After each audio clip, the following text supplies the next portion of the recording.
The heavy oak door of the penthouse office muffled the sounds from within, but not completely. A sharp crack followed by a woman's stifled cry made Travis Cole stop his cleaning cart dead in the hallway. He stood perfectly still, every muscle coiled tight, his eyes fixed on the door. The night janitor routine had become second nature over the last 5 years, invisible, silent, a ghost, paid to clean up after the powerful. But the man he used to be was screaming at him from somewhere deep inside. Before he could decide what to do, the door was pulled open just enough for a small body to slip through. A little girl no older than 7 stumbled into the hall, her chest heaving with silent sobs. She saw him standing there, a shadow with a push broom, and ran. She didn't scream. Her terror was too deep for that. She grabbed the fabric of his work pants with 2 small trembling hands, looked up at him with wide, desperate eyes, and delivered the words that ended his quiet life forever. "They beat my mom. She's dying." The words hit Travis with the force of a shockwave, shattering the quiet discipline of his new life. In that instant, 5 years of practiced invisibility evaporated. The janitor was gone. The ranger was back. "Stay behind me," he said, his voice a low, steady rumble that cut through the child's fear. He didn't wait for an answer. He guided her behind the bulk of his industrial cleaning cart and pushed the penthouse door inward. The scene inside was a collision of luxury and brutality. Sprawled across a vast office that overlooked the glittering Boston skyline, 4 large men in dark suits were cornering a woman, Rachel Morgan. Travis recognized her from the corporate photos in the lobby, CEO of Blackstone Industries and one of the most powerful women in tech. She was on her feet, but barely. A nasty cut bled freely above her eye and her lip was split. She fought with the ferocity of a cornered lioness, her movements sharp and defiant, but she was exhausted, and her attackers were closing in professional and unhurried. One of them held a length of thin black cord. Travis moved without sound. The first man, the one closest to the door, never saw him coming. Travis's hand shot out, grabbing the man's wrist and twisting it in a way nature never intended. A sharp snap echoed in the room as the man's arm broke. Travis used the man's own momentum to spin him around a human shield between him and the others, then drove him face first into the wall. He crumpled to the thick, expensive carpet without a sound. The other 3 turned their eyes wide with shock. A janitor. Their momentary confusion was all the opening Travis needed. He surged forward, a blur of motion. The second man swung a clumsy, powerful punch. Travis sidestepped it effortlessly, his hand chopping down on the man's collarbone. The bone gave way with a sickening crack, and the man went down howling in pain. The third attacker was more cautious. He pulled a small, weighted sap from his jacket, but he was too slow. Travis closed the distance, his foot sweeping the man's legs out from under him. As he fell, Travis delivered a precise, calculated strike to the side of his neck. The man's eyes rolled back, and he was out before he hit the ground. The last man, clearly the leader, backed away, his face a mixture of disbelief and fury. He reached inside his jacket, but Travis was already on him. He grabbed the man's arm, preventing the draw, and slammed his palm up under the man's nose. The cartilage crunched. The man staggered back, his eyes watering, disoriented. Travis followed, hooking his leg behind the man's and driving him backward over a low-slung leather sofa. The man's head hit the marble floor with a dull, final thud. Silence descended upon the room, broken only by the ragged sound of Rachel Morgan's breathing. She stared at Travis, her one good eye wide with astonishment, before her knees finally buckled. Travis caught her before she hit the floor. His combat training shifted seamlessly from offense to triage. He swept her into his arms and carried her to the sofa, laying her down gently. The combat medic took over now, his hands moving with practiced calm. "My daughter Rachel," rasped, her voice barely audible. "She's safe," Travis said, his tone reassuring but firm. His fingers went to her neck, checking her pulse. It was thready, too fast. He tilted her head back gently, ensuring her airway was clear. Her pupils were unequal, a clear sign of a concussion. He ran his hands over her skull, feeling for fractures, his touch both professional and surprisingly gentle. He saw the deep bruising on her ribs where they had struck her. "Can you tell me your name?" he asked, keeping his voice level. "Rachel Morgan." She managed her breath, catching. "Good, Rachel. You have a serious concussion. I need to get you out of here." Travis saw the discarded cord on the floor. He saw the heavy, methodical nature of the bruises. This wasn't a robbery. It was a professional, targeted assault. Calling building security or even 911 was a gamble he couldn't take. The people who sent these men would have eyes and ears everywhere. They would be expecting an official response. They wouldn't be expecting a janitor to walk her out the back door. He stood and walked back to the office entrance. The little girl was peeking around the edge of the cleaning cart, her small face streaked with tears. He knelt down, bringing himself to her level. "It's okay now," he said softly. "Those men can't hurt your mom anymore. But we have to be very quiet. We're going to play a game. The quiet game. Can you do that for me?" The girl nodded, her eyes fixed on him, a fragile trust forming in their depths. "What's your name?" Travis asked gently. "Abby," she whispered. "Good girl, Abby. I'm Travis." He returned to Rachel, who was struggling to stay conscious. "I'm getting you out of here," he said. "It's the only way." Where she whispered, her consciousness fading. Someplace safe. He slid his arms beneath her, one under her knees, the other supporting her back. She was lighter than he expected. As he lifted her, she gave a soft moan of pain, but didn't protest. He looked around the opulent office one last time, at the four unconscious men scattered amongst the symbols of immense wealth and power. 5 years. He had worked so hard to leave this world of violence behind to build a quiet life for his own daughter. And in 5 minutes, it was all undone. He walked to the door Rachel held securely in his arms. Abby followed close behind, her small hand clutching the back of his gray work pants. His knowledge of this building wasn't of boardrooms and stock prices, but of service elevators, forgotten stairwells, and the labyrinthine corridors of the sub-basement. His past had taught him how to fight and how to heal. His present was about to give them a way to escape. He would take them to the only place he knew was secure. He would take them home. The service elevator wheezed in the echoing silence of the concrete shaft, its slow descent a stark contrast to the frantic beating of Travis's heart. He held Rachel securely, her head resting against his shoulder, her breathing shallow but steady. Beside him, Abby clutched a fistful of his gray work pants, her small knuckles white, her eyes wide and dark, darting around the bare metal walls of the elevator, taking in the strange hidden world beneath the one she knew. "It's okay," Travis murmured, his voice barely disturbing the quiet. "This is my secret passageway. Not many people know about it." Abby looked up at him, a flicker of awe replacing some of the fear. She nodded, accepting his words with the simple faith of a child. The elevator shuddered to a halt in the sub-basement. The air here was cool and smelled of damp concrete and motor oil. Travis shifted Rachel's weight, listening intently. He could hear the distant hum of the building's main generators and the faint rhythmic clank of a pipe somewhere deep in the labyrinth. No voices, no footsteps. They were alone. He moved with a quiet, purposeful stride through the maze of corridors, following a path he had walked 1,000 times, with a mop and bucket. His janitor's key card granted him access through a series of locked maintenance doors, each one taking them further from the opulent lobby and closer to the freedom of the loading docks. They paused once, flattening themselves into a dark alcove as the crackle of a security guard's radio echoed from an intersecting hallway. Travis held his breath, shielding the two females with his body until the footsteps faded away. He felt Abby tremble against his leg, and he placed a calming hand on her head. Finally, a heavy steel door led them out into the chilled night air of a deserted alley. The sudden wash of streetlights felt like a spotlight. Travis's old pickup truck, a dented but reliable Ford, was parked in its designated employee spot at the far end of the lot. It was an ugly, unassuming vehicle, the perfect camouflage. He gently placed Rachel in the passenger seat, buckling her in carefully, before lifting a wide-eyed Abby onto the bench beside her. The drive from the glittering towers of the financial district to his working-class neighborhood was a journey across worlds. The gleaming facades of corporate power gave way to brick-faced apartment buildings and the warm, scattered lights of corner stores. Rachel remained unconscious, oblivious to the transition from her world to his. Travis's apartment was on the third floor of a modest walk-up. The hallway was narrow and smelled faintly of his neighbor's cooking.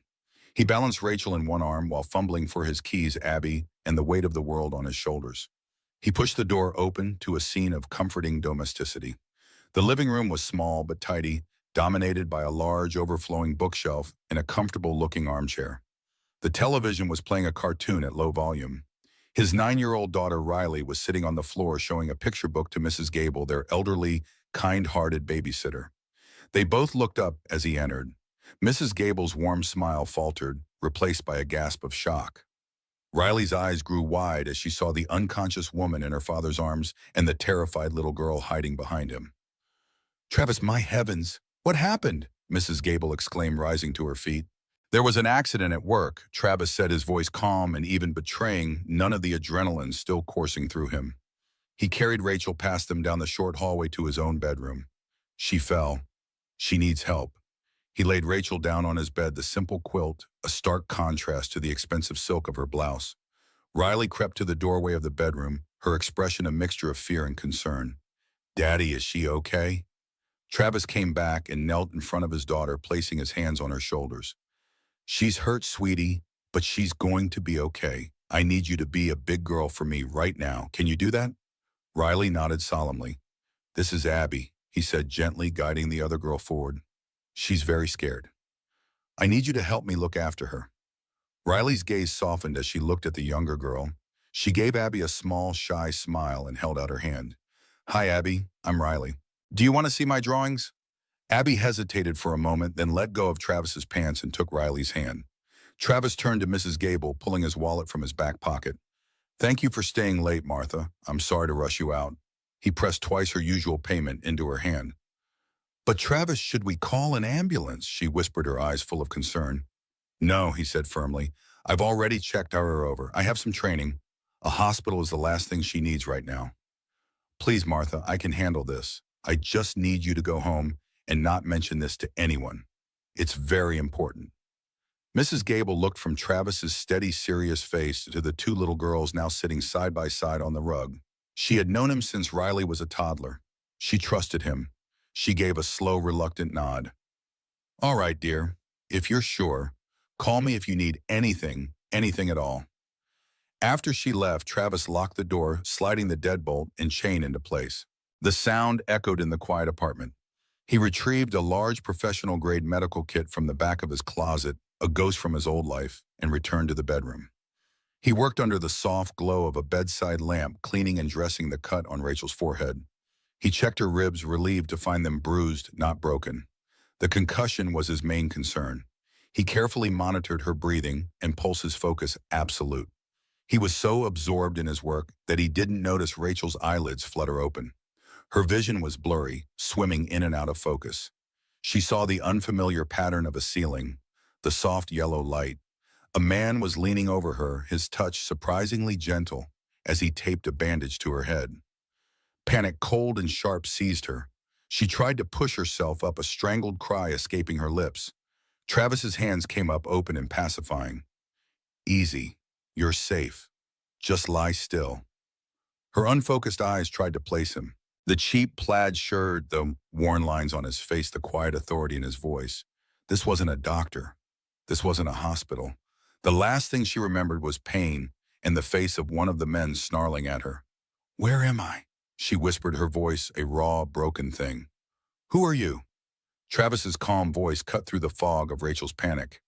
My name is Travis Cole. I work at your building and maintenance. Your daughter, she came and got me.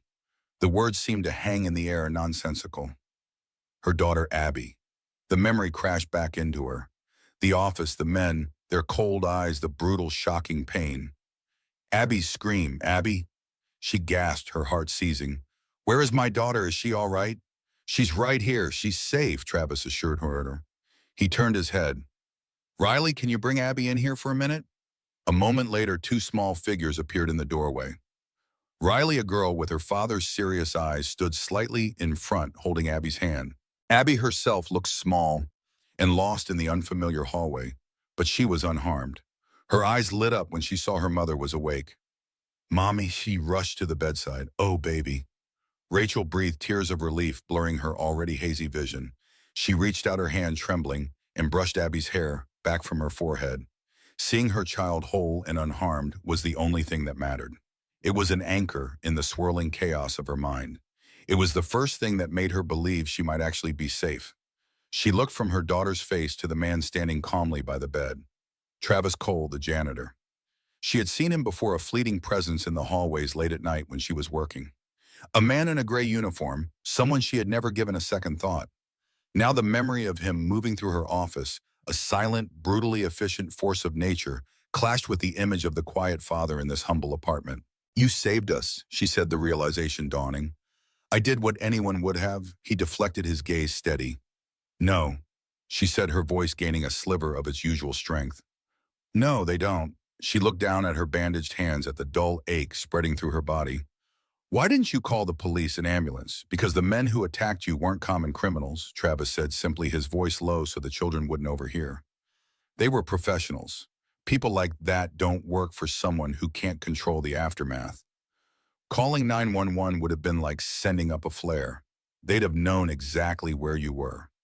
This way you just vanished. The cold, calculated logic of his words settled over her. He was right. Whoever had sent them would be monitoring official channels. They would be expecting a frantic call, a police report, a hospital admission. They would not be expecting her to disappear into the night with the janitor. The thought was both terrifying and brilliant. For the first time since waking, Rachel truly looked at her surroundings. She saw the worn but clean furniture, the neatly stacked books, the faint smell of bleach and cinnamon that seemed to cling to the air. She saw the way his daughter Riley sat with Abby on the floor, showing her a doll with a quiet, gentle patience. This was a home, a sanctuary. I need to make a call, she said, the CEO in her reasserting itself. My head of security, my lawyer. Your phone was smashed in the attack, Travis interrupted gently. And even if it wasn't using it, would be the first thing they'd track. You have to assume they can access your call logs, your location, everything. For now, you're a ghost. It's the only thing keeping you and your daughter safe. The feeling of utter helplessness was foreign to her, and she hated it. Her entire life was built on control, on having the resources and the power to solve any problem. Now she had nothing. She was injured, trapped in a stranger's apartment. Her life and her child's life depended on the very man she would have overlooked yesterday. He seemed to read the conflict on her face. He left the room and returned a moment later with a glass of water and 2 pills. For the pain, he said, placing them on the bedside table.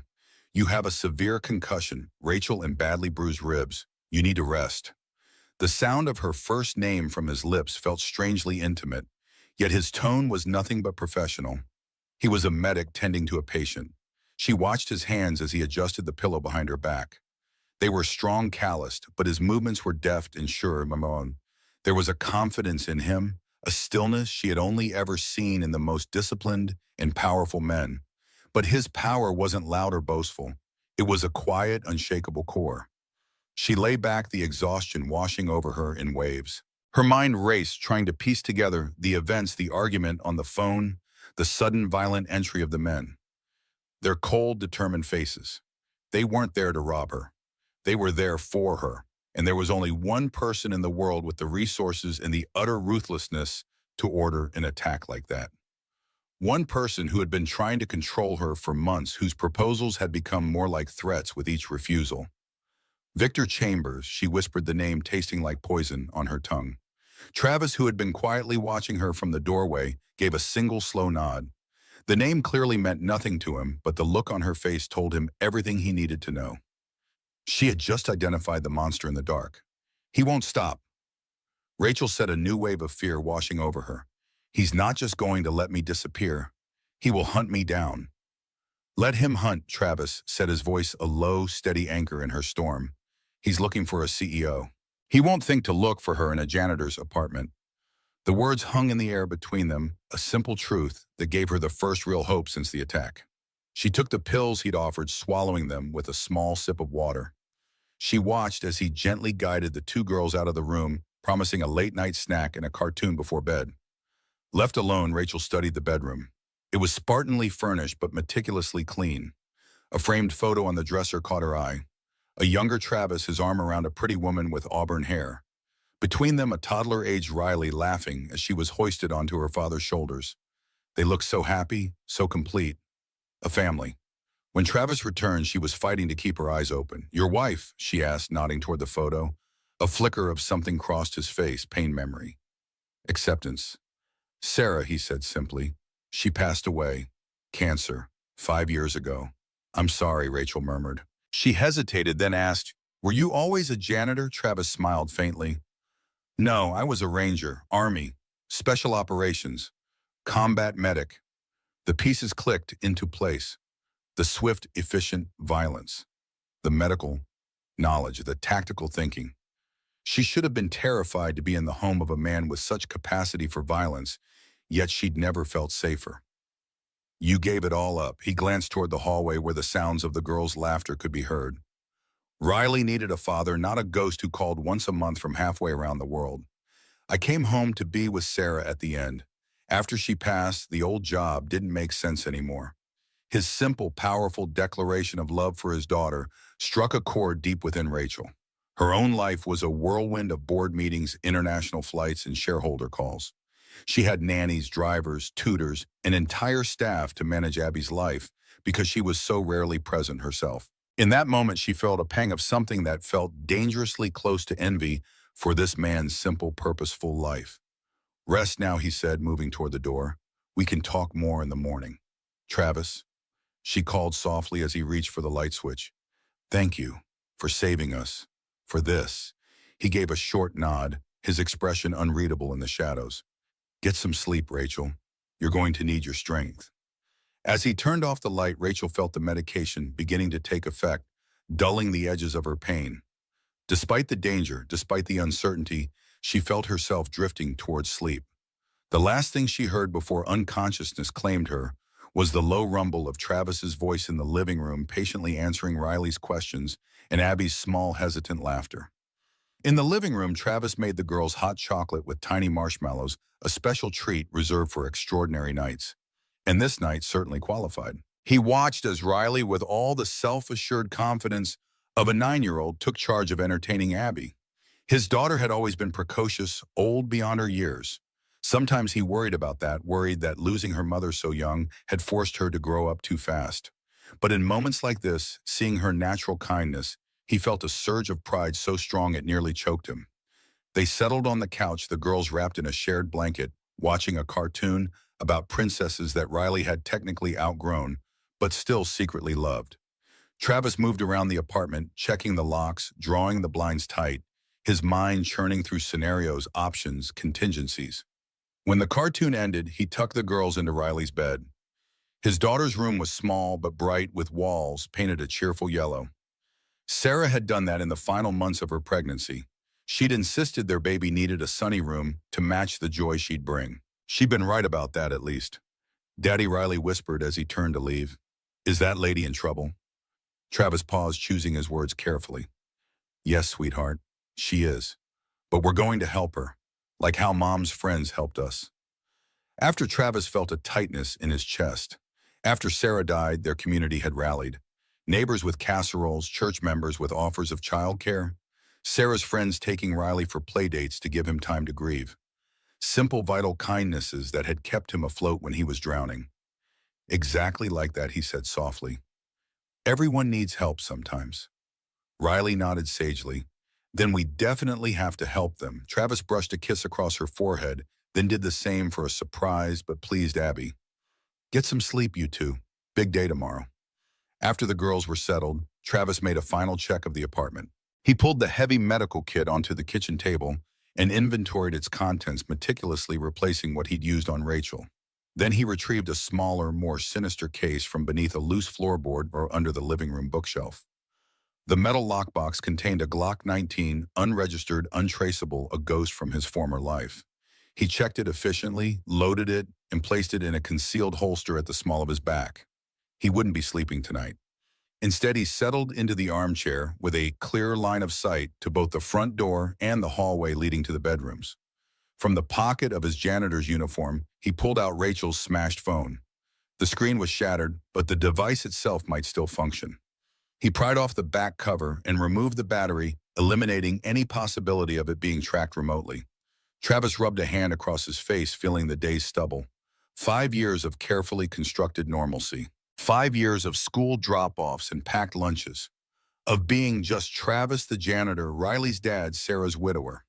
5 years of keeping the Ranger locked away. And in one night it had all come undone. Yet as he sat in the darkened living room, listening to the soft breathing of the children and the occasional pained murmur from Rachel in his bedroom, he felt a disturbing sense of clarity. The fog that had surrounded him since Sarah's death, the numbing routine of simple survival, had lifted. The world was suddenly sharp-edged and vivid again. Dangerous, yes, but real in a way it hadn't been for years. He was back in the world of life and death decisions, back in the world where his training mattered, where he mattered.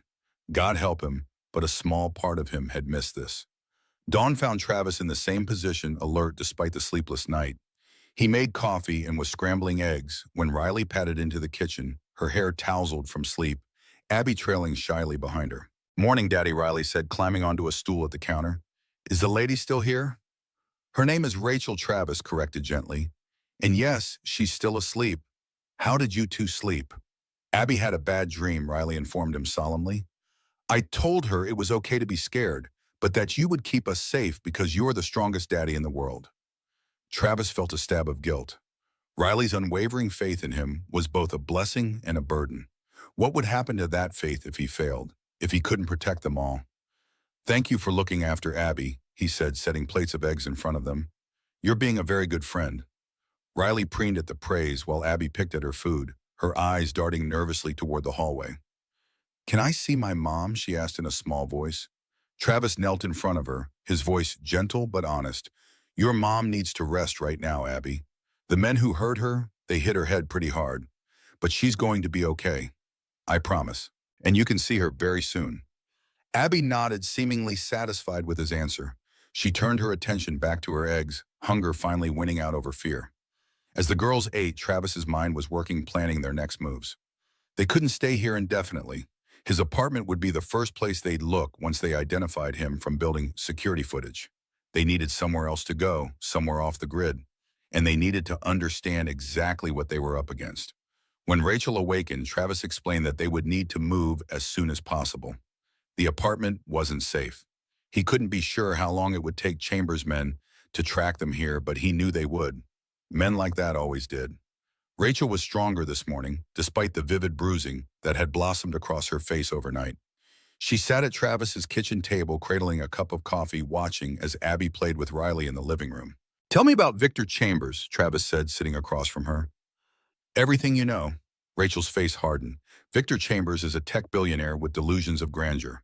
Blackstone Industries developed a revolutionary quantum encryption algorithm. It's worth billions, maybe more. Victor wants it. He's been trying to orchestrate a hostile takeover for months." "That doesn't explain men with garrots in your office," Travis observed. Rachel's fingers tightened around her mug. "My father founded Blackstone. Victor was his protege, his right-hand man. They were like family. But my father discovered Victor was secretly developing bioweapons software for some very unsavory international clients. He confronted Victor, threatened to expose him. A week later, my father died in what appeared to be a boating accident." She paused, her eyes distant with old pain. "I could never prove it was Victor, but I knew. When I took over the company, I shut down all the bioweapons research, purged his allies from the board.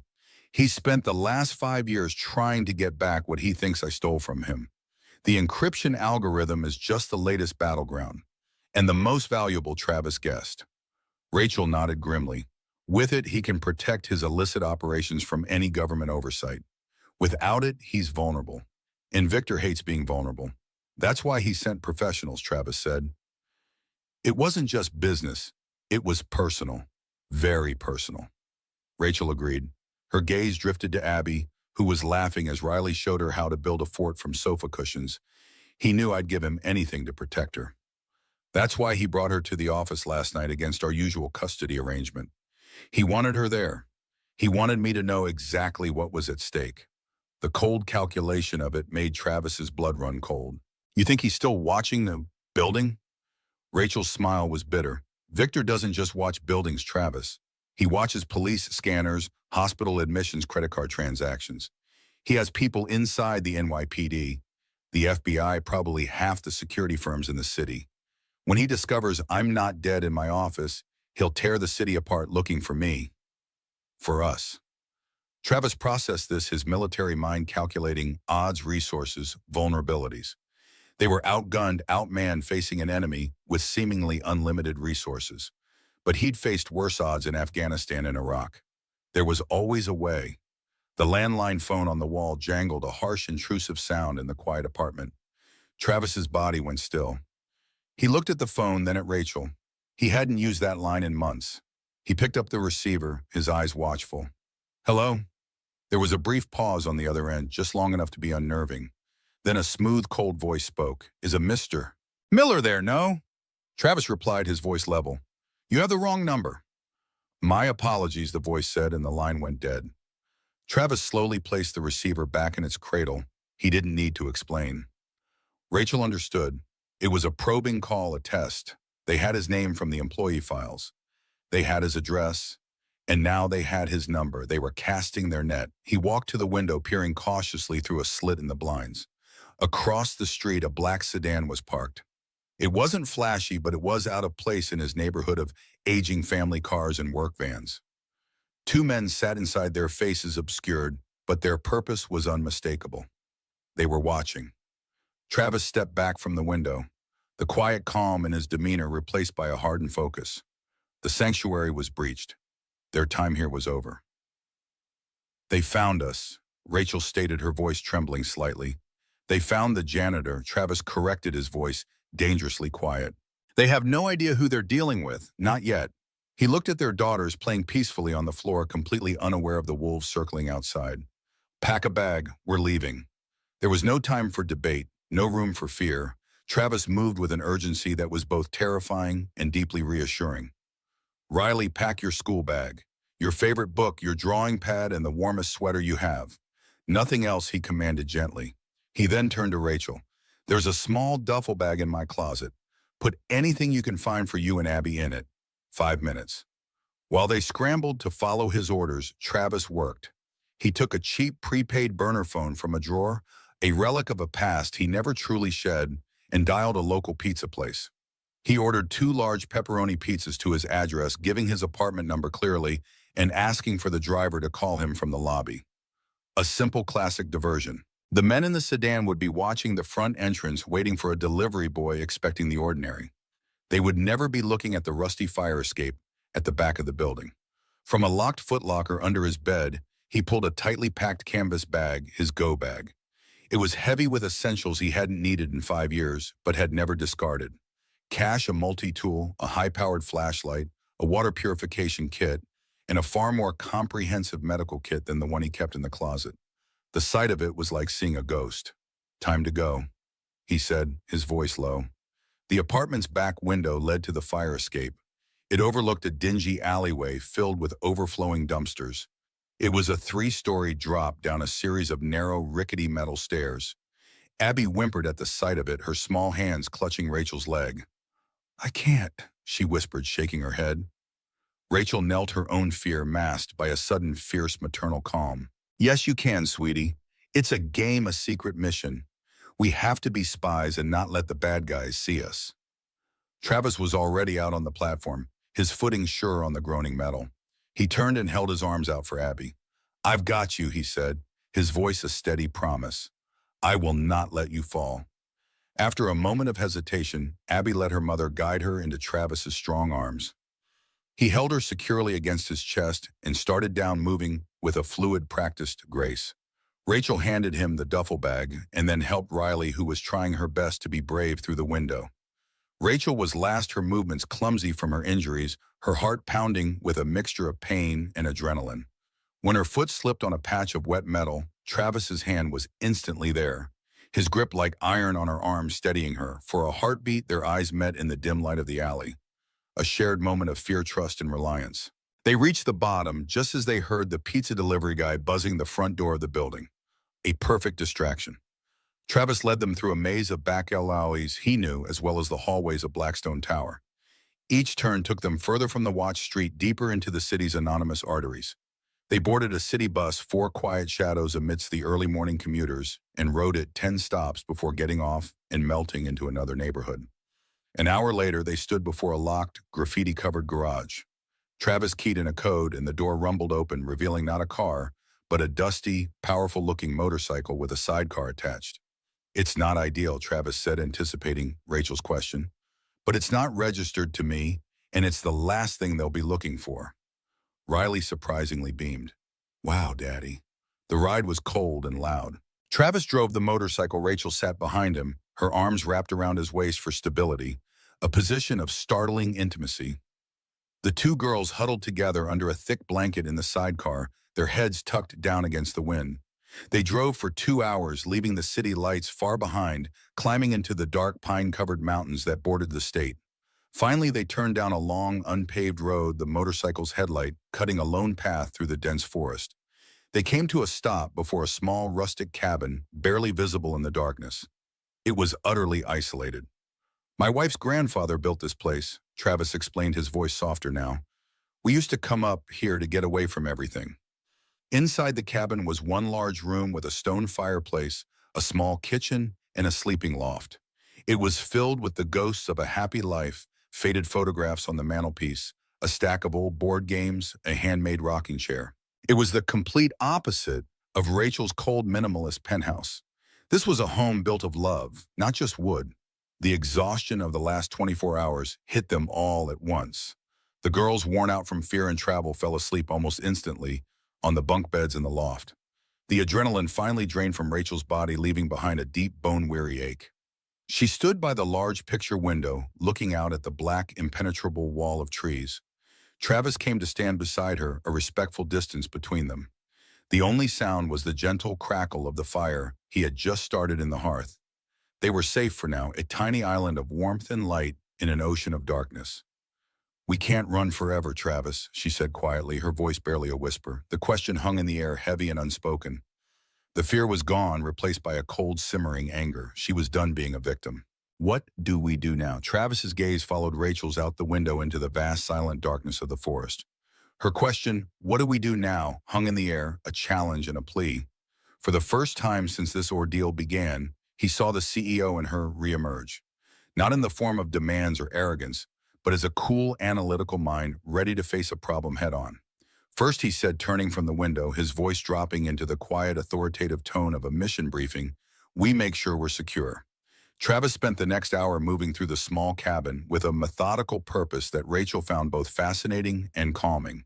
He checked the locks on the heavy wooden door and the single window, wedging a small piece of wood into the frame of the latter to prevent it from being slid open from the outside.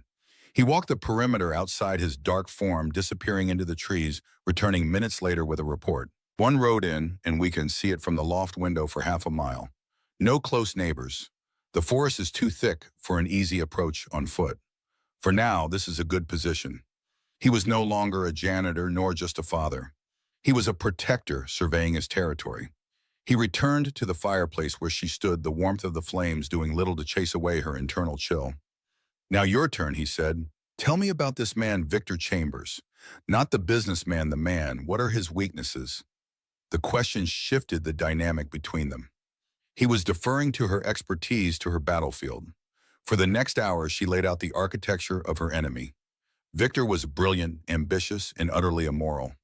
But his greatest strength was also his greatest weakness, his ego. "He's a narcissist," Rachel explained, pacing in front of the fire. "He needs to be seen as a titan, a visionary. His public image is everything to him. He spent a fortune cultivating it. He buys respectability, sits on charity boards, endows university wings. It's all a performance. So the one thing he can't afford is a public scandal," Travis concluded, stoking the fire. "Especially not one involving a violent assault and an attempted forced acquisition." She agreed, a hard edge to her voice. "If I could prove what he did, I could ruin him. But it's my word against his. And my word is currently coming from a ghost he's already erased." They needed an ally, someone on the outside, someone utterly incorruptible and completely loyal. Not her corporate lawyer who was brilliant, but part of the system Victor could manipulate. Not her head of security who was good, but whose team could have a weak link. "Frank Donovan," Rachel said suddenly. "He was my father's lawyer, my mentor. He's retired now, lives up in the mountains himself. He's 75 sharp as a razor, and he despises men like Victor. If there's one person I can trust with my life, it's him." The problem was contacting him. Travis retrieved the go bag and produced one of the burner phones. "This is our one shot. We make the call. We keep it under 30 seconds. And then this phone becomes a paperweight. Anyone trying to trace it will only get a ping off a cell tower 10 miles from here. And by the time they get a team there, the trail will be ice cold." As he prepared the phone, Rachel's gaze fell on the mantelpiece. She picked up the framed photo she had noticed earlier. It was of a younger Travis, not in uniform, but in a simple t-shirt, his arm around a woman with a warm, infectious smile. Riley, a toddler at the time, sat on his shoulders. They were all laughing. The picture radiated a pure, uncomplicated happiness. "Your wife, Rachel?" asked softly. Travis glanced at the photo and the hard lines on his face softened. "That's Sarah. We were hiking near here." "She's beautiful," Rachel said, her voice catching slightly. She was trespassing on sacred ground. This cabin was their sanctuary, filled with a love she had only read about. The contrast with her own life, a calculated marriage that had ended in a sterile divorce, and now a monstrous courtship from Victor, was a physical ache in her chest. She was, he said simply, the finality of that one word held a universe of pain. She must have swayed a wave of dizziness from her concussion, choosing that moment to hit. Travis was instantly at her side, his hand securely on her arm, guiding her to the rocking chair by the fire. "You need to rest, Rachel. You're pushing yourself too hard." "I don't have time to rest," she argued, though her body betrayed her. He knelt in front of her, his expression serious. "You're no good to Abby if you collapse." His gaze was intense, and for the first time she saw something beyond the soldier and the father. She saw the man, a man who understood loss and was fighting fiercely to prevent another one. His hand was still on her arm, a point of solid grounding warmth. The intimacy of the gesture of his concern was more potent than any flattery she had ever received. She pulled back slightly, flustered by her own reaction, and nodded. "You're right. They made the call." Travis dialed the number Rachel gave him from memory. It rang 3 times before a gruff voice answered. "Donovan. Frank, it's Rachel." Her voice dropped to a whisper, aware of the sleeping children in the loft. There was a sharp intake of breath on the other end. "Rachel, good God, they're saying you've taken a leave of absence, that you're unreachable." "I knew it was a lie. Are you all right?" "I'm safe for now," she said, speaking quickly, aware of Travis's hand signal to keep it short. "Listen to me. It was Victor Chambers. He sent men. I have my daughter with me, and we are in hiding. I need your help. I need you to start digging. Quietly. Look into his import records, his holding companies, anything that doesn't look right. Frank, find it. Consider it done. Where are you? How can I reach you? You can't. Not yet. Don't try to find me. It's not safe. I'll contact you again in 2 days. Same time. Be careful, Frank." "I will," he said, and gave Travis the nod. He ended the call, immediately popped the back off the phone, and snapped the SIM card in half. He then broke the phone itself over his knee and tossed the pieces into the fire. The plastic sizzled and melted, their only link to the outside world gone. A fragile sense of victory settled in the room. They had taken their first step. They had started to fight back. Rachel looked at Travis, the firelight flickering across his resolute face. "Thank you," she said, the words carrying a weight far beyond simple gratitude. He simply nodded, his eyes on the fire. But as the last of the phone disappeared into the flames, a low, rhythmic sound began to break the silence of the forest, faint at first, then growing steadily louder. Thump, thump, thump, thump. Travis was on his feet in an instant, his body tense, his gaze snapping toward the window. The sound was unmistakable. It was the sound of a helicopter flying low and fast, sweeping through the mountains, and it was heading their way. The low, rhythmic thumping of the helicopter blades grew from a distant pulse to a deafening roar that seemed to shake the very logs of the cabin. Hope died in an instant, replaced by the cold, metallic taste of fear. "Kill the fire," Travis snapped, his voice a blade cutting through the noise. He grabbed a bucket of water from the hearth meant for stray embers and upended it over the cheerful flames. The fire hissed violently, plunging the room into a thick, acrid smoke and near total darkness, the only light now coming from the dying red embers. "Rachel, get the girls. Keep them in the center of the room, away from the windows." Rachel didn't question him. She flew up the ladder to the loft, where the terrifying noise had already woken the children. Riley was sitting bolt upright, her eyes wide, while Abby was curled into a ball, whimpering. Rachel gathered them, both her arms a protective shield, and guided them down into the main room, her heart hammering against her ribs. "What's happening?" Riley whispered, her voice trembling. "It's a loud airplane. Sweetie, it will be hot in a minute," Rachel lied, her voice miraculously steady. Travis was a shadow moving against the faint moonlight filtering through the windows. He pulled the heavy curtains shut, sealing them in an almost complete blackness. The helicopter was nearly on top of them now, the thumping so loud it felt like a giant fist pounding on the roof. Then a brilliant white light cut through the night, a searchlight. It sliced through the treetops, turning the familiar forest into a stark alien landscape of black and white. Travis pulled them all down to the floor, covering the girls' heads with his own body. Rachel huddled beside them, her arm thrown over her daughter, her breath held tight in her chest. The beam swept past the cabin, momentarily illuminating a gap in the curtains and painting a blinding stripe of white across the floor before moving on. The sound was deafening, the vibrations rattling the dishes in the kitchen cabinets. They were being hunted from the sky. The power, the sheer audacity of it was terrifying. This was what Victor's wealth could buy.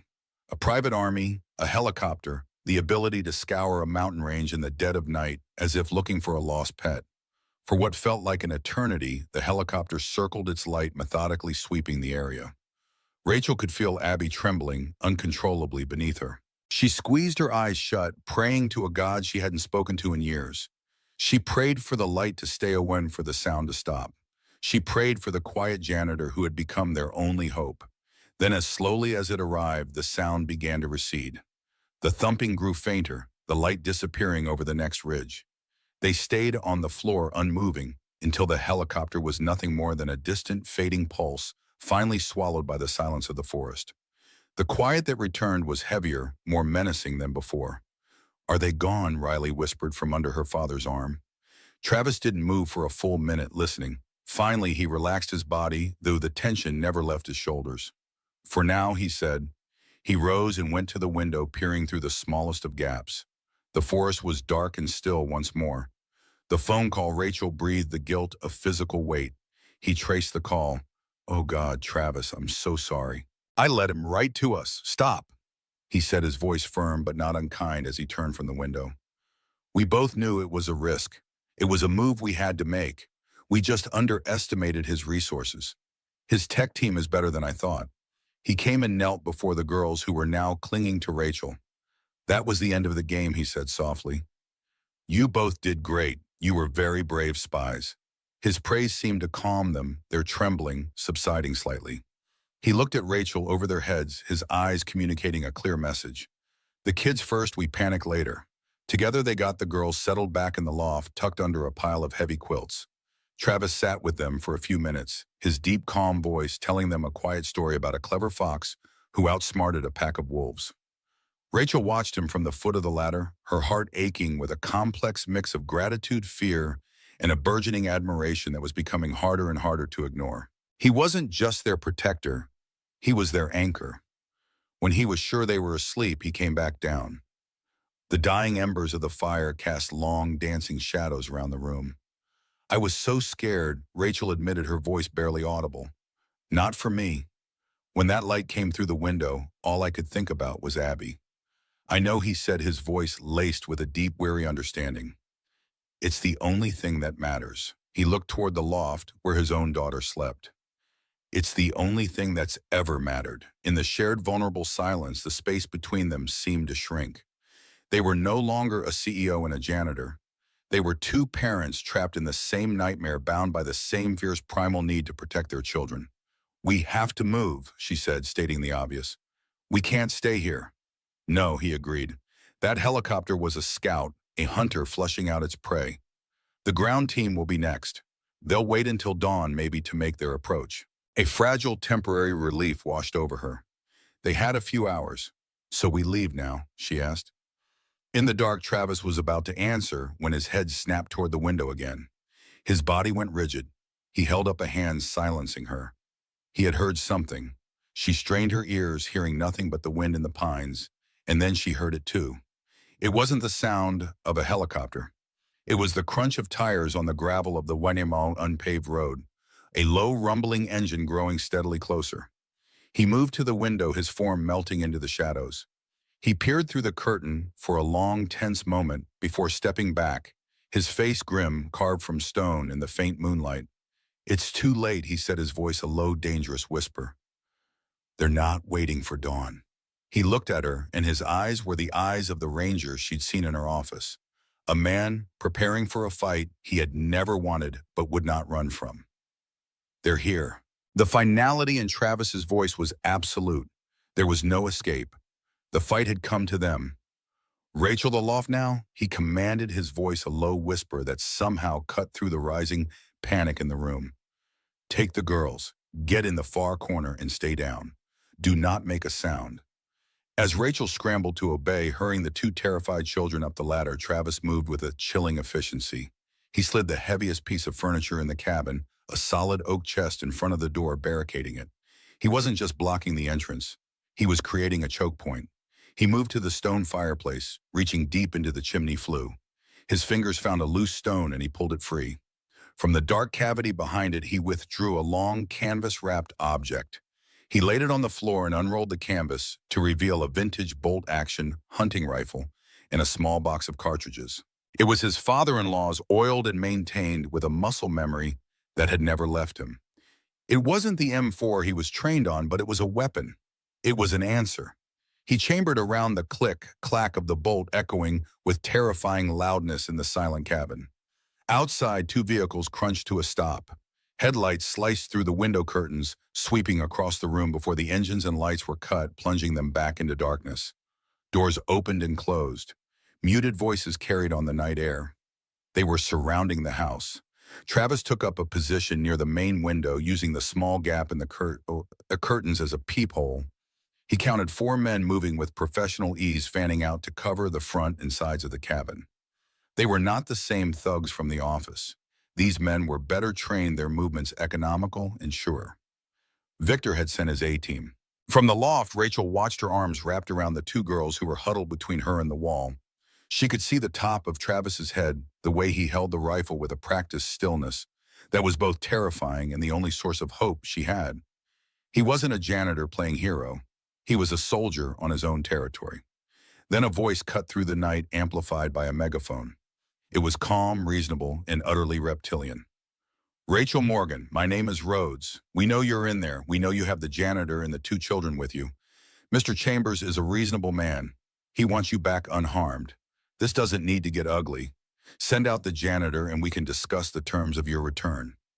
The voice was a lie wrapped in civility. It was designed to sow dissent, to turn her against Travis, to make him the obstacle to a peaceful resolution. Don't listen, she whispered, though he couldn't possibly hear her. He's lying. Travis didn't move a muscle. He simply watched, breathing slowly, his cheek resting against the smooth wood of the rifle stock. He was counting, assessing, waiting. The voice came again. Cole, we know your name. We know about your daughter, Riley. Don't be a fool. You're a janitor who got in over his head. This isn't your fight. You have 10 seconds to come out with your hands up before she gets hurt because of you. The threat against his daughter was a mistake. It stripped away the last vestiges of the quiet man Travis had tried to become and left only the cold, hard core of the Ranger. He had built his entire life around protecting that little girl, and these men had just threatened to burn it all down. He saw one of the men break from cover, moving toward the side of the cabin, toward the propane tank that fed the stove. It was the move he was waiting for. He adjusted his aim slightly, his breath held steady. He wasn't aiming for the man. He was aiming for the vehicle behind him. He exhaled slowly and squeezed the trigger. The rifle's report was a deafening cannon blast inside the cabin. Outside, there was a sharp ping of metal on metal, followed by the sound of shattering glass and the hiss of air escaping a tire. The man who had been moving dove for cover, cursing. The message was delivered. There would be no negotiation. This was not a rescue, it was a siege, and the man inside was not a janitor. A tense, ringing silence followed the gunshot. From the loft, Rachel peered down. Travis hadn't moved. He was reloading the rifle, his movements fluid and economical. He ejected the spent cartridge and slid a new one home. He looked up, his eyes meeting hers in the dim light. In that shared glance, an entire conversation passed. I'm here. I'm not running. Protect the children.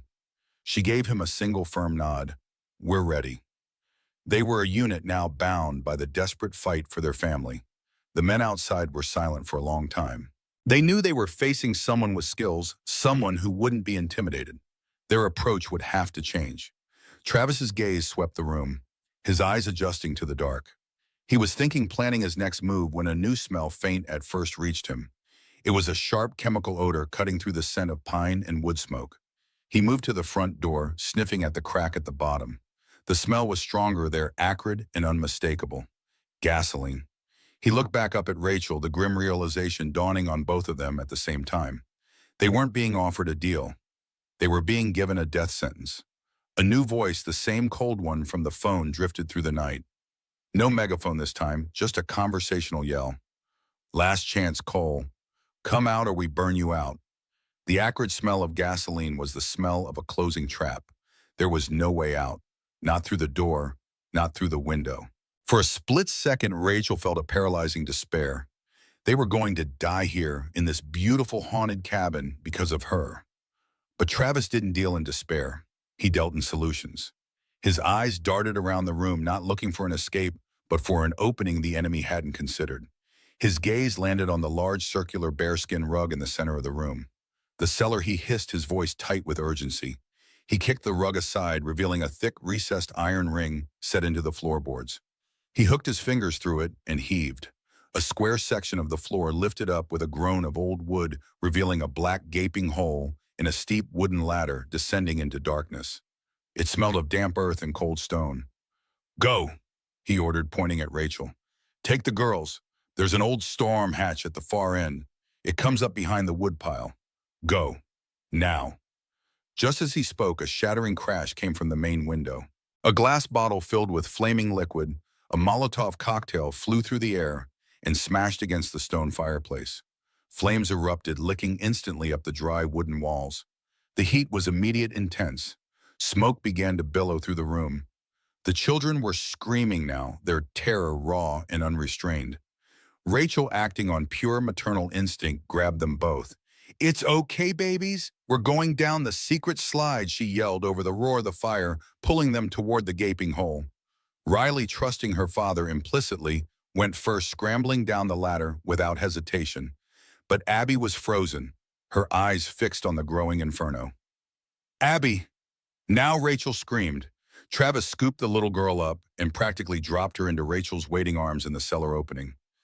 Get her out of here, he roared. He grabbed the heavy oak chest he'd used as a barricade and with a surge of adrenaline-fueled strength, dragged it over the open trap door just as the entire front of the cabin became engulfed in flames. For a few precious seconds, the heavy wood would shield them from the fire raining down. The cellar was pitch black. Rachel, holding a hysterical Harper, felt her way down the rickety ladder, her bare feet touching the cold, damp earth of the floor. Riley was already there, a small, brave shadow in the dark. Daddy, Riley cried out, her voice tight with fear. I'm right behind you. Travis's voice called from above, followed by the sound of him pulling the heavy trapdoor shut from below. They were plunged into absolute suffocating blackness. The roar of the fire above them was a monstrous living thing, and the heat was already seeping through the floorboards. Travis's flashlight beam cut through the darkness. This way. Stay close. He led them through the narrow, musty-smelling root cellar. They could hear the shouts of the men outside, the crackle and groan of the cabin as the fire consumed it. It was a terrifying, hellish sound. At the far end of the cellar was a heavy, slanted wooden door. Travis put his shoulder to it and shoved. It gave way with a spray of dirt and dead leaves opening up to the cold night air behind a large, neatly stacked woodpile. They were out. The night sky was aglow with the light of the burning cabin. It was a funeral pyre, a massive, roaring diversion. The men silhouetted against the flames were all focused on the front of the structure, waiting for their wrapped prey to emerge. They had no idea their targets were already gone, melting into the darkness of the forest behind them. Travis didn't pause. We move now, he whispered, pulling Rachel to her feet. Don't look back. Just follow me. And so began their desperate trek through the wilderness. Travis took the lead, carrying the exhausted Abby, who had cried herself into a fitful sleep. Rachel held tight to Riley's hand, her bruised ribs screaming with every step, her lungs burning from the smoke. They moved in silence, Travis navigating the treacherous terrain with an instinct that seemed almost supernatural in the darkness. He was part of this wilderness, a shadow moving through shadows. An hour later, they collapsed in a deep, moss-lined ravine shielded from sight. The glow from the fire was a distant, dying ember in the sky. They were alone, surrounded by the immense, indifferent silence of the mountains. Rachel's body gave out. The strength that had carried her this far evaporated, and she began to shake deep, uncontrollable tremors of shock and exhaustion. We're not going to make it, she sobbed, the words torn from her. They'll find us. We're out here with nothing. Travis slid down the ravine wall beside her. He took off his thick canvas jacket and wrapped it around her shoulders. He didn't offer empty platitudes or false hope. "Yes, we are," he said, his voice raw but unwavering. He gently took her hand, his calloused fingers lacing through hers. "I've been in worse places than this, Rachel. I've been colder, more tired, and had people actively shooting at me. We are going to make it. I've got you. I've got all of you." She looked at him, at his exhausted but resolute face illuminated by the faint moonlight. The lines of class and circumstance that had separated them had been burned away in the fire, leaving only this. Two people, two families bound together. In his eyes, she saw not just a soldier's promise, but a man's vow. Her shaking began to subside, replaced by a fragile, budding warmth that had nothing to do with his jacket. She squeezed his hand, a silent answer. "I trust you." They rested for only a few more minutes. The mountain air was growing colder, a damp chill that promised rain. As Travis gently roused Abby to continue their journey, the little girl let out a small, dry cough. Then another. Rachel's heart froze. She pressed her hand to Abby's forehead. It was warm. Too warm. The smoke, the cold, the terror, it had all been too much for her small body. They had escaped the fire and the gunmen. But now, alone in the vast, unforgiving wilderness, they faced a new and even more relentless enemy. Abby was getting sick, and their desperate race for survival had just become a race against time. The race against the mountain was a brutal, desperate marathon. Every step was a battle. Abby's coughing grew worse, a wet, ragged sound that tore at Rachel's soul. Travis, carrying the child, moved with a relentless, forward-plunging momentum. His years of ranger training the only thing keeping them going. He navigated by the stars and the feel of the terrain under his feet, a human compass pointing toward their last desperate hope. Rachel followed her own pain, a distant roar in her ears. She held Riley's hand, her grip a lifeline. In the dark, she saw not a child, but a mirror of her father's resilience. The girl never complained, her small legs pumping to keep up her trust in her father, absolute. Just when Rachel thought she couldn't take another step, that her lungs would burst from the cold, thin air, Travis stopped. Through the trees, a dark, angular shape stood against the slightly less dark sky. A small one-room structure with a crooked radio antenna reaching up like a skeletal finger, the old ranger outpost. The door was swollen shut, but Travis's shoulder, thrown against it with the last of his strength, forced it open with a crack of splintering wood. The air inside was stale and freezing, the smell of dust and disuse. But it was shelter. "Fire!" Travis gasped, his first priority. While Rachel settled the girls on a dusty cot, bundling them in the last of their dry clothes, he worked on the old wood stove. Using his knife, he shaved tinder from a dry log left inside, and with a spark from his multi-tool, he coaxed a tiny flame to life. As the fragile warmth began to push back the oppressive cold, he turned his attention to Abby. He used the last of the supplies from his go bag, a small medical kit that was a miniature marvel of efficiency. He administered a child's dose of aspirin to fight the fever and used an inhaler to help open her airways, a piece of equipment he always carried for Riley's seasonal allergies. "It's smoke inhalation and the onset of pneumonia," he said grimly, his voice low. "I can keep her stable for a few hours, but she needs a real doctor. She needs a hospital." Their only hope was the radio. It was an ancient military surplus machine powered by a hand-cranked generator. While Rachel held the flashlight, Travis worked on the corroded terminals, his fingers surprisingly nimble. For 20 agonizing minutes, the only sound was his quiet cursing and the scratch of metal on metal. Then a crackle of static broke the silence. He had done it. He handed the microphone to Rachel. "Frank Donovan, no one else." Her voice trembling but clear-cut through the static. She poured out the entire story, her words a torrent of information. The attack, the cabin, the fire, their location at the abandoned outpost. She gave Frank the authority to act, to unleash the legal and media storm she knew he was capable of.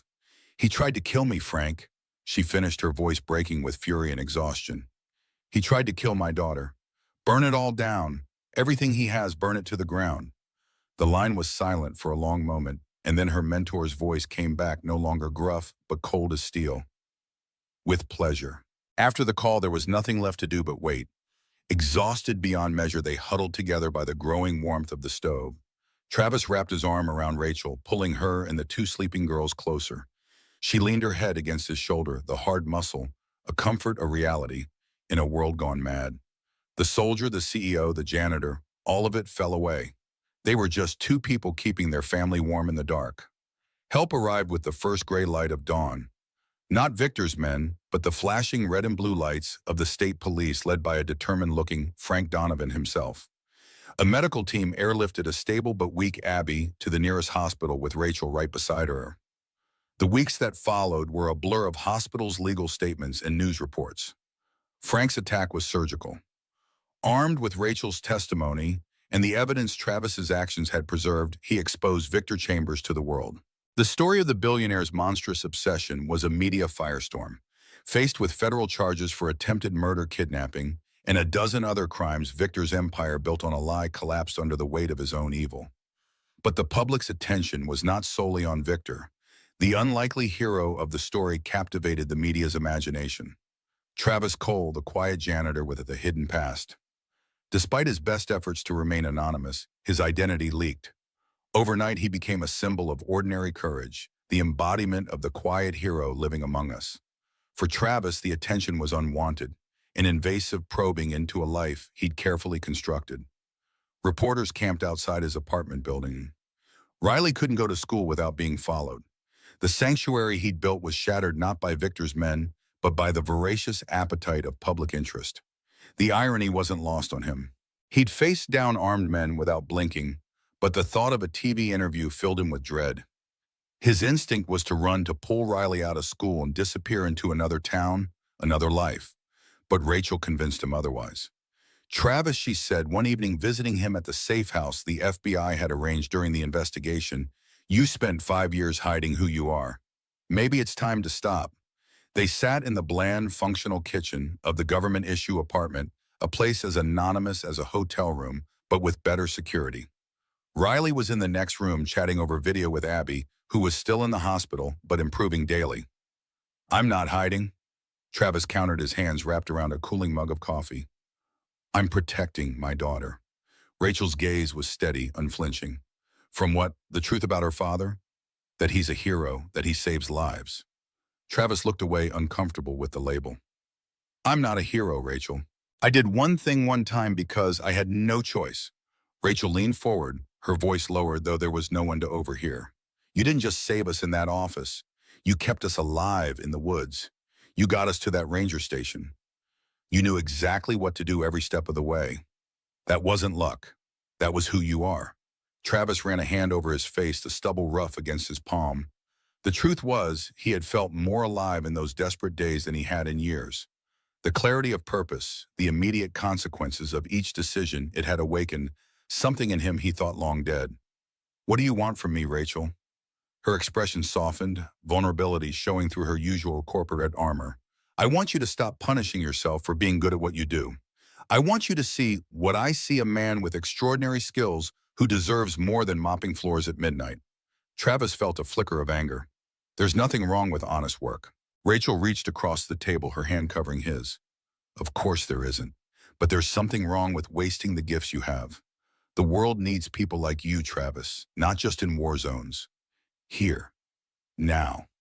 Her words stirred something deep within him, a question he'd been avoiding since Sarah died. Who was he now? Who could he be? The day Victor Chambers was arraigned, Travis watched the news coverage with mixed emotions. The man looked smaller on screen than he had imagined, diminished by the orange jumpsuit and handcuffs. His face was a mask of controlled fury as the charges were read. When the camera cut away to the courthouse steps, there was Rachel, elegant in a tailored suit, addressing a forest of microphones. While she spoke of justice and corporate responsibility, Travis noticed a subtle change in her demeanor. She stood straighter. Her words were measured, but carried a new weight. She wasn't just a CEO fighting back against an aggressor. She was a woman who had walked through fire and emerged stronger. A woman who knew her own worth. 3 days later, Rachel called with an unexpected proposition. "I want you to come work for me," she said without preamble, "as head of security for Blackstone Industries." Travis nearly laughed. "I'm a janitor, Rachel." Her voice was firm, brooking no argument. "No, you're a highly trained special operations veteran with 15 years of experience in threat assessment and crisis management. You've proven your capabilities under the most extreme conditions possible. I'd be an idiot not to hire you." Travis felt torn. The offer was both flattering and frightening. It would mean stepping back into the light, becoming visible again. It would mean abandoning the anonymity he'd cultivated so carefully. I don't know the first thing about corporate security. You know people, she countered. You know danger. The rest you can learn. Travis, I'm not just offering you a job. I'm offering you a chance to rebuild your life, to use your skills for something that matters, to provide for Riley in a way that honors your abilities. When she put it that way, how could he refuse? A week later, Travis Cole, former Army Ranger and combat medic, walked into Blackstone Tower through the front door for the first time. The security badge clipped to his suit jacket felt foreign, as did the respectful nods from the same guards who had barely acknowledged him when he pushed a mop. Rachel's office was transformed from the place of violence he'd first seen. The bloodstains were gone, the broken furniture replaced. But more than the physical space, Rachel herself had changed. There was a new determination in her eyes, a steel that hadn't been there before. She had faced her worst fear and survived. Now she was rebuilding not just her company, but herself. For the next 3 months, Travis immersed himself in his new role. He overhauled the building's security protocols, trained the staff in basic emergency procedures, and personally vetted every member of Rachel's inner circle. He discovered he had a talent for the work, an eye for vulnerabilities others missed. The attention to detail that had made him an exceptional medic served him equally well in identifying security risks. But the greatest change wasn't in his professional life. It was in the quiet moments, the small interactions that signaled a shift in his personal landscape. Riley flourished with newfound confidence, proud of her father's role at Miss Rachel's company. She and Abby became inseparable, their trauma-forged bond growing into a deep friendship. And then there was Rachel. Their relationship evolved in fits and starts, neither of them quite sure how to navigate the transition from survival partners to whatever they were becoming. They were bound by experience, by shared danger, by the fierce protectiveness they felt for their children. But there was something else growing between them, something neither was ready to name. One Friday evening in early autumn, Rachel invited Travis and Riley to join her and Abby for dinner at her penthouse. It was the first time they had socialized outside of work or hospital visits. Travis arrived with a bottle of wine he'd spent too long selecting and a nervousness he couldn't quite explain. Rachel's home was exactly what he'd expected, sleek, modern, with expansive views of the city skyline. It was beautiful but impersonal, more like an upscale hotel suite than a family home. The only signs of actual living were in Abby's room, a riot of color and toys that stood in stark contrast to the monochromatic elegance of the rest of the apartment. The girls disappeared immediately into Abby's domain, leaving the adults in an awkward silence, broken only by the clink of wine glasses. They had faced death together, but somehow couldn't manage small talk. Travis moved to the floor-to-ceiling windows, taking in the view that placed the city at his feet. "Different from the ranger station, isn't it?" Rachel said, coming to stand beside him. Travis smiled faintly. "Just a bit, though the company's better." A flush of color touched Rachel's cheeks, and she turned away, busying herself with the food delivery that had just arrived. Travis watched her, struck by how different she looked in jeans and a simple sweater, her hair loose around her shoulders, instead of in its usual perfect coil. She was beautiful, yes, but it was more than that. She was real in a way the CEO persona never quite managed. They ate at the dining table, an intimate gathering of four that felt strangely like family. The girls chattered about school and friends, the shared language of childhood, bridging the gap between their vastly different worlds. Travis found himself relaxing, drawn into their orbit of normalcy, of laughter and spilled drinks and stories that went nowhere. Later, after the girls had retreated to watch a movie, Rachel and Travis stood in the kitchen, cleaning up in a companionable silence. She handed him a plate to dry their fingers, brushing in the exchange. A small touch, but it sent a current through him that he hadn't felt in years. He looked up to find her watching him, her eyes questioning. "I never thanked you properly," she said softly, "for saving us, for everything after." Travis set down the plate, suddenly uncomfortable with gratitude he didn't feel he deserved. "You don't need to thank me. Anyone would have done the same." Rachel shook her head, a hint of frustration crossing her face. "That's not true. Most people would have called security and gone home. They wouldn't have risked everything for someone they barely knew." Travis struggled to find the words to explain. "When I was a ranger, we had a code. You never leave anyone behind, no matter what. I guess old habits die hard." Rachel stepped closer, her voice dropping lower. "It's more than habit, Travis. It's character. It's who you are. The space between them seemed to shrink, charged with a tension neither had acknowledged until now. Travis felt himself leaning forward, drawn by a gravity he couldn't resist. Rachel's eyes fluttered closed, her breath catching. The shrill ring of his phone shattered the moment. Travis stepped back, fumbling for the device in his pocket. The caller ID showed Frank Donovan. "Something's happened," Frank said without preamble. "Victor Chambers escaped federal custody an hour ago. 2 agents are dead. I've already alerted the local police, but I thought you should know." The cold dread that swept through Travis was familiar, the old battlefield awareness springing back to life. He glanced at Rachel, who was watching him with concern. He couldn't tell her not with the girls in the next room. "Not yet. Thank you, Frank. I'll handle it from here." He ended the call and turned to Rachel, his expression carefully neutral. "I need to check something at the office. A security alert." She didn't believe him. He could see it in her eyes. But she nodded, respecting his discretion in front of the children. "Of course. Should I be concerned?" Travis forced a reassuring smile. "No, it's probably nothing. Just a system flag I need to verify. I'll call you later." He said goodbye to the girls, giving Riley an extra tight hug that made her squirm in protest. At the door, he turned back to Rachel. "Lock up behind me, please. All the deadbolts, just to be safe." The elevator ride to the lobby was the longest 90 seconds of his life. As soon as he was outside, he called his security team, ordering an immediate protective detail for Rachel's building. Then he contacted the FBI agent in charge of Victor's case, demanding details they were reluctant to share. The picture that emerged was grim. Victor had been transported to a court hearing when the van was ambushed. The operation was professional, precise, the work of mercenaries, not common criminals. Victor had resources hidden from the authorities, contacts beyond the reach of American law enforcement. He was wounded in the escape but mobile, and he had one clear objective: revenge. Travis spent the night in his car outside Rachel's building, watching. The protective detail was in place, invisible but vigilant. The rational part of him knew they were capable, that his presence wasn't necessary. But the thought of leaving, of not being there if Victor appeared, was unthinkable. Dawn found him still awake, strung out on caffeine and adrenaline. His phone rang. "Rachel." "Where are you?" she asked, her voice strained with suppressed fear. "Outside your building." "I've been here all night." Her exhale was audible, relief and exasperation mingled. "Come upstairs. Now, I know about Victor." When he entered her apartment, the atmosphere had changed completely from the warm domesticity of the previous evening. The girls were still asleep, but Rachel was fully dressed, her face set in grim lines. A news report played silently on the television, showing Victor's prison photo alongside footage of the attack on the transport van. "Why didn't you tell me?" she demanded as soon as the door closed behind him. Travis ran a hand through his disheveled hair. "I didn't want to frighten you or the girls, not until I knew more. So instead you sat in your car all night." Rachel's voice rose slightly before she caught herself, glancing toward Abby's room. "We're in this together, Travis. You don't get to make unilateral decisions about our safety." The hour struck him like a physical blow. It was true.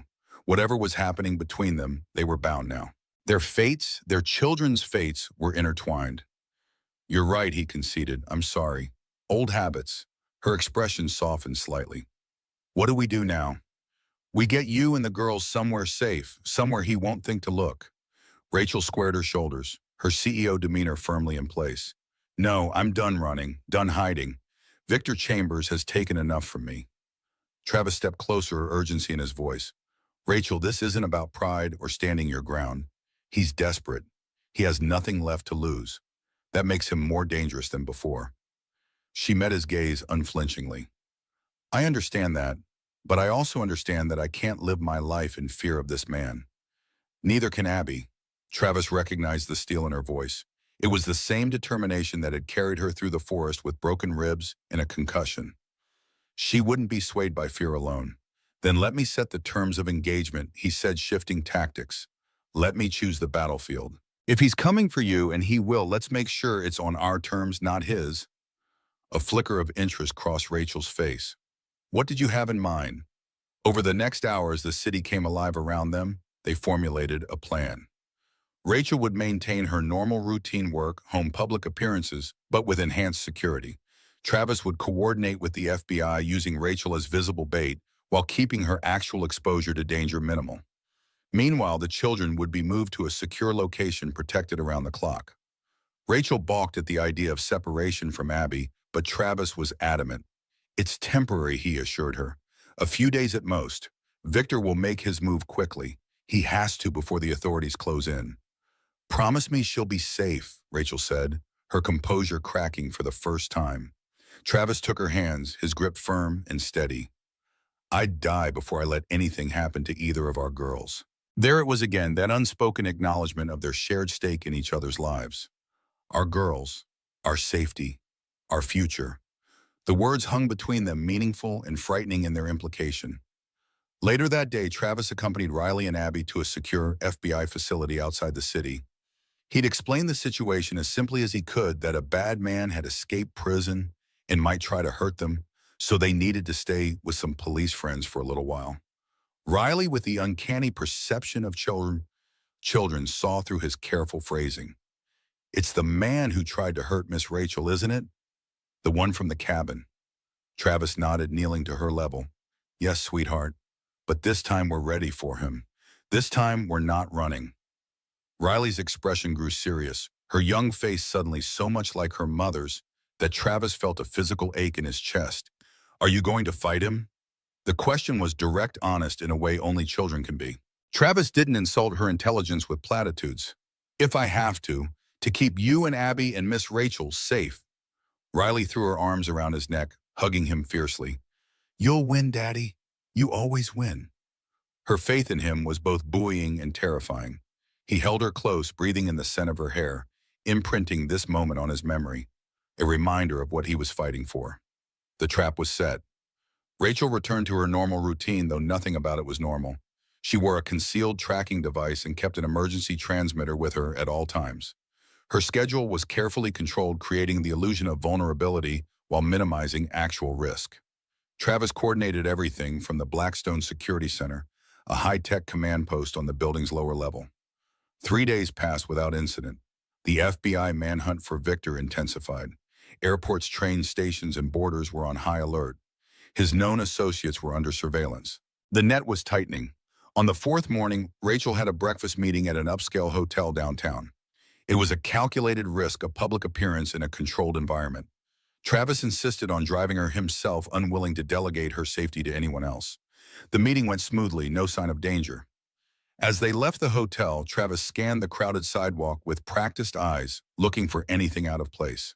Nothing triggered his internal alarm. They were halfway to the car when he noticed Rachel had stopped, her attention caught by a display in a store window. We need to keep moving, he said quietly, positioning himself between her and the street. She nodded, but as she turned, her foot caught on an uneven section of pavement. She stumbled slightly, her hand reaching out to steady herself against Travis's arm. In that instant of distraction, Travis heard rather than saw the approaching threat, the soft squeal of tires as a vehicle slowed alongside them. Get down, he shouted, shoving Rachel toward the building, and a black SUV screeched to a halt at the curb. The rear door flew open and Travis caught a glimpse of Victor Chambers, his face gaunt and pale, a bandage visible at his collar. But it was the object in Victor's hand that commanded Travis's full attention, a compact submachine gun already raised and aimed. Travis didn't think. He moved on instinct, drawing the concealed handgun from his shoulder holster as he placed himself directly in Victor's line of fire. He squeezed off 2 precise shots, aiming not at Victor, but at the driver. The windshield shattered, and the vehicle lurched forward as the driver slumped over the wheel. Victor fired wildly, bullets striking the pavement and storefront behind Travis. Pedestrians screamed, diving for cover. Travis felt the burn as a round grazed his upper arm, but he held his position, returning fire with controlled precision. One of his shots caught Victor in the shoulders, spinning him backward. The tech billionaire's face contorted with pain and rage. You're nothing, Victor screamed. His composure finally completely shattered. A janitor. She's mine. Travis's next shot would have been fatal, but the SUV suddenly surged forward as the wounded driver regained control. The door slammed shut, the vehicle accelerating away, with Victor still inside. Travis memorized the license plate as it disappeared into traffic, already reaching for his phone to alert the pursuit teams. Only then did he turn to Rachel, who was crouched against the building, her eyes wide but her expression remarkably calm. He helped her to her feet, scanning her for injuries. Are you hit? She shook her head, her gaze fixed on the bloodstains spreading down his sleeve. You are. He glanced at his arm dismissively. It's just a graze. Are you okay? Rachel straightened her jacket with shaking hands, her CEO mask reasserting itself, even as sirens began to wail in the distance. You saved my life, again. There was something in her voice, not just gratitude or relief, but a deeper realization. She reached up her fingers, brushing his cheek in a gesture so gentle it nearly undid him. You were ready to die for me, she said softly. I saw it in your face. Travis had no answer for that. It was true. In that moment when Victor aimed his weapon, Travis had made a decision without conscious thought. Rachel's life above his own. It was more than training, more than duty. It was something he wasn't ready to name. Let's get you somewhere safe, he said instead. The girls are waiting. The FBI pursuit teams caught up with Victor's vehicle at the state border. The driver was dead blood loss from Travis's shots, having finally overcome him. But Victor himself was gone, having switched vehicles somewhere along the way. The manhunt continued widening to neighboring states, then internationally, as intelligence suggested he might have fled the country. Life gradually returned to a semblance of normalcy. The girls came home. Security remained tight but less obtrusive. Rachel threw herself back into running, Blackstone implementing the changes she'd been planning since before the attack. Travis settled into his role as security chief, building a team he could trust, creating protocols that balanced protection with practicality. But beneath the surface, something had shifted between them. The constant awareness of each other, the lingering glances, the conversations that stretched long into the evening after meetings had officially ended. They circled each other cautiously, neither willing to disrupt the delicate balance they'd achieved. It was Abby who finally forced the issue with the blunt honesty only a 7-year-old could muster. Why doesn't Mr. Travis live with us? She asked one evening as Rachel tucked her into bed. He makes you smile, and Riley could be my sister for real. Rachel was caught off guard, unsure how to respond. It's not that simple, sweetheart. Abby's expression was skeptical. Why not? He loves you. You love him. We're already a family. The words echoed in Rachel's mind long after Abby had fallen asleep. We're already a family. Was it true the four of them had been through so much together? They had faced death, shared fear and courage and resilience. They had seen each other at their most vulnerable, in their most strong. If that wasn't family, what was? The next day, Rachel asked Travis to meet her at the cabin, their cabin. It had been rebuilt over the past months, a project she'd undertaken quietly without telling him until it was complete. It stood as it had before the fire, but stronger, more secure, a testament to renewal and resilience. They walked the perimeter together much as Travis had done that first night. The forest was peaceful in the golden afternoon light, showing no scars from the violence it had witnessed. Nature had moved on, indifferent to human drama. Maybe there was a lesson in that. I've been thinking, Rachel said, as they stood by the refurbished woodpile, the very spot where they'd emerged from the cellar into the night. Travis waited, giving her the space to find her words. We've been living in limbo, she continued, caught between what was and what could be. I think it's time to decide. Travis felt a tightening in his chest, a mixture of hope and fear. Decide what? Rachel turned to face him fully, her expression open and vulnerable in a way he rarely saw. Whether we're going to be a family or not, the girls think we already are. Maybe they see something we've been afraid to acknowledge. Travis's pulse quickened. He had dreamed of this conversation, feared it, avoided it. Now that it was happening, he found himself at a loss. Rachel, I'm not the man you deserve. I'm just a... Don't, she interrupted, a flash of anger in her eyes. Don't you dare say you're just a janitor. Not to me, not after everything. She stepped closer, her voice dropping to a fierce whisper. I've seen you covered in blood and ash carrying my child through a burning forest. I've watched you face down armed men without flinching. I've felt your hands heal wounds and build fires and create safety out of nothing. I know exactly who you are, Travis Cole. The question is, do you? Her words struck at the heart of the doubt that had plagued him since Sarah's death.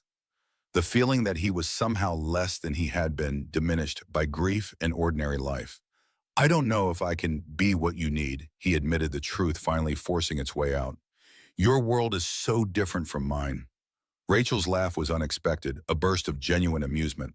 My world collapsed the night Victor sent those men to my office. Everything I thought I knew about power and security and control, it all fell apart. You rebuilt my world, Travis. You showed me what really matters. She took his hands, her grip surprisingly strong. I don't care about boardrooms or stock prices or corporate hierarchies. I care about the man who taught me how to survive in the woods, who showed my daughter what real courage looks like, who reminds me every day that there are things worth fighting for. Travis felt something breaking loose inside him, a dam holding back emotions he'd suppressed for too long. I've been half alive since Sarah died. He confessed, the words raw and honest, going through the motions. Being Riley's father was the only thing that felt real. Until you, until that night. Rachel's eyes glistened with unshed tears. I know. I saw it happen, you coming back to life. I felt it happening to me too. We saved each other, Travis. And I think we're supposed to keep doing that. He drew her closer, one hand rising to cup her face. What are you saying, Rachel? Her smile was warm, certain a lighthouse cutting through fog. I'm saying we should stop pretending we're just colleagues or friends or whatever fiction we've been maintaining. I'm saying we should be what we already are, family, partners, us against the world. Travis felt a weight lifting, years of grief and doubt and loneliness suddenly lighter. He leaned forward, his forehead touching hers, a gesture of intimacy more profound than passion. I'd like that, he said simply. More than I can say. Their kiss, when it finally came, felt like coming home. Not the desperate connection of two people thrown together by crisis, but the deliberate choice of two souls who had seen each other truly and chosen to walk forward together. 1 month later, on a bright, crisp autumn afternoon, Travis sat on a park bench, watching Riley and Abby chase each other through a pile of fallen leaves, their laughter echoing in the clear air. The girls had made their own peace with the trauma they'd endured, finding in each other the perfect companion for healing. They were now inseparable sisters in all but name. Rachel sat down beside him, handing him a warm cup of coffee. She looked different these days, still the powerful CEO when she needed to be, but softer around the edges, more present in her own life. The constant checking of phones and emails had given way to a new priority, being there fully for the moments that mattered. I was cleared to return to the tower as a janitor, Travis said with a wry smile. I think I'll pass. Rachel laughed, a real, genuine sound. She had her life back, her company, her power. But the fire had burned something away in her too, a cold ambition, a need for control. It had been replaced by something warmer, something real. I'm glad, she said, because I have a proposition for you. Travis raised an eyebrow. I already told you, Rachel. I don't want your money or a job. I know, she said, her smile soft. She turned to face him, her expression open and vulnerable. That's not the kind of proposition I had in mind. For years, I've built an empire. I've merged companies, acquired assets. It's what I do, but I've been doing it all wrong. She took his hand, the same calloused hand that had pulled her from the fire, that had held her steady in the dark. This isn't a business deal, Travis. It's a merger, a full partnership. Two single-parent households, a combined total of two very awesome little girls, and two people who found each other in the middle of a nightmare. She took a breath, her heart in her throat. Marry me. Travis stared at her, truly shocked, for the first time since she'd met him. He looked at her earnest, hopeful face, then over at their two daughters who were now holding hands, a perfect tiny picture of their new blended family. A slow smile spread across his face, reaching his eyes. Rachel Morgan, he said, his voice full of a warmth she had only dreamed of, a full partnership is the only deal I'd ever be willing to accept. He squeezed her hand, and together they watched their children play, the sounds of their laughter, the only thing that mattered. They had walked through fire, but on the other side, in the most unexpected way, they had finally found their way home.